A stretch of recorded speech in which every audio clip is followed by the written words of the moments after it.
Hi everybody, it's Bear again. I am here on the HC Travel stand at Motorcycle Live, and I am here with motorcycling legend Tiffany Coates. And she does our tours, the Lady of Ladakh tour, and she is here to talk to us about it. But first, let's get a little background. What have you done in the past? Why should people go with you? What's your experience? Why should people go with me? Well, I'd say probably because they will have the best time on a motorbike ever. Okay, good. Exploring little known places and enjoying life on two wheels as you explore and look at another culture and landscape. But well, I'm probably the world's foremost female motorcycle adventurer. I've crossed every continent, some of them 2 or 3 times, nearly all the trips solo, and motorcycle travel is my passion. And what do you ride? What's your bike? Okay, my bike is a 1992 BMW R80 GS called Thelma, and she's done 211,000 miles now. Still going strong. I'd leave on another round the world adventure on her tomorrow. Oh, excellent. Yeah. Okay, so so you've named it Thelma. So are you Louise then? Thelma and Louise? No. No, but the first tent was Louise. Okay. Oh, okay. I've got 3 more tents than bikes. Okay. I'm pretty sure you have. So anyway, tell us a little bit about the Ladies in Ladakh tour and what it involves, what it is, where you go, what you see. Tell me all about it. Sell me on it, although I'm the wrong gender to go. But tell me all about it. Okay. Well, India is a fascinating country to go to. Its culture, the food, and just all the amazing array of places you can visit, and in particular the Himalayan region up in the far north of India, these massive snowy mountains which have the most incredible roads to ride along and villages to explore. So we set off with the Ladies in Ladakh. We decided it's the world's only tour that's for women only, and we have a great response to it. Last year we had riders from 5 different countries coming along. And we set off from Pawanu, a small hill station on the foothills of the Himalayas there. So it's green, it's starting to get a bit cool, quiet roads. That first day of riding, sometimes the only audience is the monkeys in the trees around us. And we're riding the Royal Enfield Bullets, 500cc bikes, the new generation of Enfields. They don't have the oil leaks, they've got electric start, fuel injection, which is pretty important for dealing with the high altitude riding that we're going to be doing. We go up to over 5,000 metres. Wow, okay. And I'm sure, maybe Gary, you can tell us what that is in feet? 5,000 meters would be about, well, let's see, about 17,000 feet above sea level, close to 18,000 even. Yeah, okay, so yeah, pretty high then. And they're great bikes to ride. For most people, it's their first experience of an Enfield, and you do always think, oh, it's a smaller bike, it's lower. And by the end of the first couple of days of riding those mountain roads, you're like, these are the perfect bikes for this journey. So do you ride Thelma on these tours? No, Thelma stays at home. Okay. Thelma stays at home, and I ride an Enfield Bullet while I'm So there. you're riding the same bike as everyone else? Yeah, okay. We're all on the same bikes. And then we make our way from Pawanu up to the hill station town of Shimla, and then on up through to Manali, the gateway to the Himalayas. From Manali is where you can see that first high mountain pass that needs to be crossed, Rohtang. And then from then on, it's pure adventure, riding these mountain roads. There's herds of yak, there's the huge flocks of sheep and goats that you find on the trails as you're coming through. A few water crossings, nothing too scary, and just all these beautiful Himalayan mountains around us. The people in Ladakh are Tibetan Buddhists, and so the language is it's Tibetan. Right. So it's not the Hindi of India that we've been used to. And they have an entirely different culture with everything from their clothing, architecture, food and way of life. So in doing this, you get a bit of the Indian culture, a bit of the stuff from India, and then you move up and you get a completely different culture there. Yes. So is that one of the appeals to the tour? It is. Okay. It really sort of rounds out people's experience and knowledge of India. And you realise actually India is actually this conglomeration of many different nations. And dare I say tribes in places. Tribes and cultures even, yeah. And cultures, yeah. So it's incredible to be riding through these, and I've got, we have a lady in Ladakh here. Ah, okay. We actually have someone from one of the tours here. She can come around here, right between us. Come on over here. How are you doing? You're just stumbling into an interview here, but that's quite all right. That's very good. So you did the tour. I did the first tour. You did the first tour. Okay. And how was it? What did you think? It was amazing. It was amazing? It was absolutely amazing. It was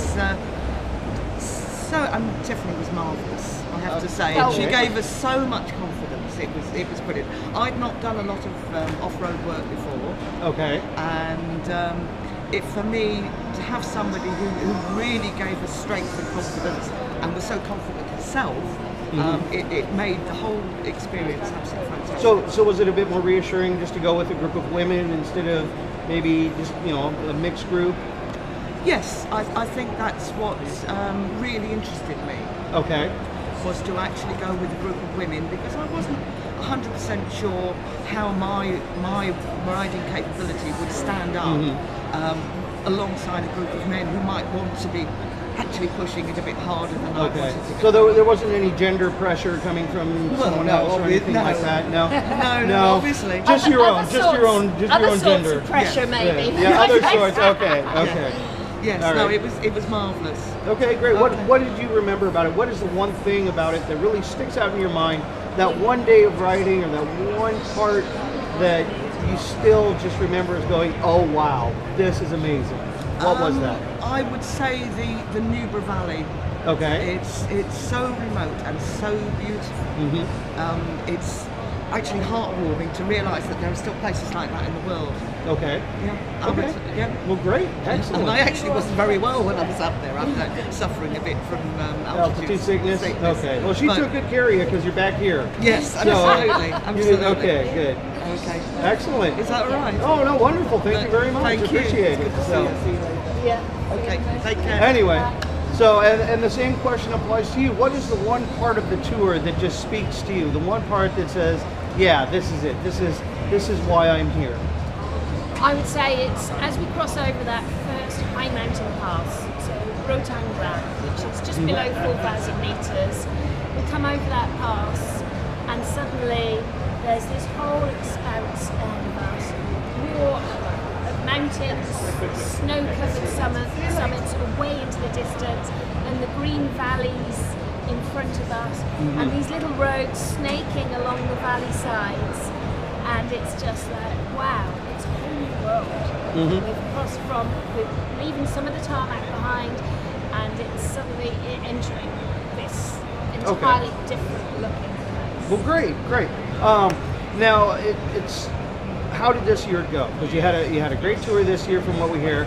How did it go? What went on? Were there any silly bits or anything fun that you remember from the group? Something interesting? There's always lots of fun parts. Yeah. As an all-female group, it's all very supportive, all helping and encouraging each other. Yes, we've got some water crossings, but we always have a laugh at them. Okay, good. And yeah, there's some spills, but we pick our bikes up, dust ourselves off, and carry on riding. Oh, you've got me thinking now. Yeah. Yeah, so... Anything funny happen? Something really hilarious? Or We're not allowed to laugh about people falling off, Gary. no, not falling off. I didn't say falling off. I know, but that was the funniest bit. Oh, okay. Well, at least you laugh at it. At least it's not serious, and you have yeah. So anything, it's the looks from some of the locals or something like that, or Yeah. Okay, then right. So, one of the funniest parts is always the response of the locals when we pull up into a small village somewhere, and we take off our helmets, and the guys and the women locally realise, hey, this is a group of ladies. and they're looking around at each face quizzically. So, yeah, these are all women riding, and There's not a single bloke among them. What is this? Exactly, and they're all riding the Royal Enfield Bullet. It's the biggest bike in India. Yeah. So they're like, these aren't ladies' bikes, and we say, oh yes, they are. Okay. We can handle these bikes, and these bikes will take us anywhere. And you better not mess with us because we're riding bikes, right? Well, there can be that as well. Okay. So yeah, so it's a lot of fun, and some of the moments, such as exploring Lamayuru Monastery and going over some of these small rickety bridges,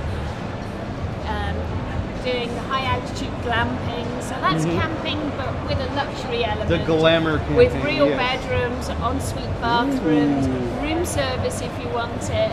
Really? And oh yeah. Room service at 3,000 meters. 3,000 plus. 3,000 plus, 4,000 meters. Okay, room service at 4,000 meters above sea level. Yeah. This is interesting. So that's the glamping in the mini marquees.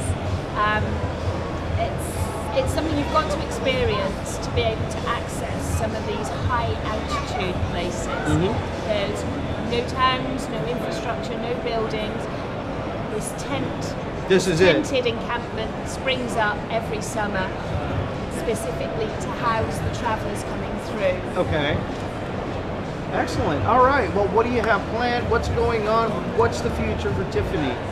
What's going on? What are you going to be doing next?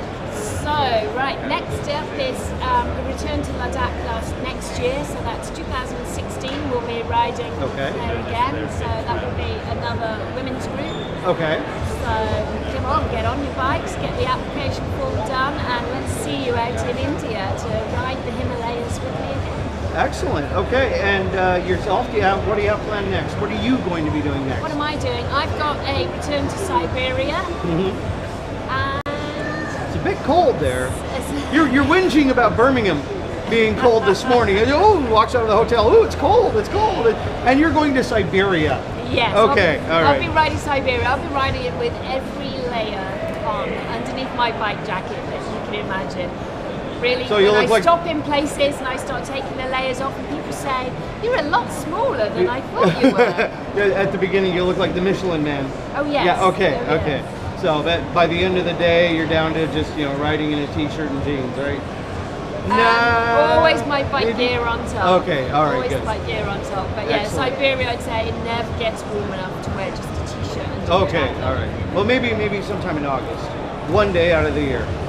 Possibly not. Certainly not Possibly. for me. Oh, not for you. Okay, No, not for no, you. I've Not for crossed you. Siberia But for before. those hard Russians out there, they're out there in a string vest in January. Oh, they will be. Okay. And the most unfortunate swimming trunks. Oh, okay. I don't want to even try and envision that. So, that's what you have going on. So, thank you very much for the interview. It's lovely to have you, and have a great tour. Have a great 2016. Hope everything goes swimmingly for you, and you have a great time. And remember, if you want to join Tiffany on the Ladies of Ladakh tour, just get in touch with us at HC Travel. We'll be more than happy to tell you all you want to know about it, give you all the information, and send out the application form. And next thing you know, you'll be in this stunning, beautiful mountain country with one of the great adventure motorcycle riders of the world, with Tiffany Coates. So thank you very much, and until next time, remember, keep the rubber on the road and the shiny side up. We'll see you there.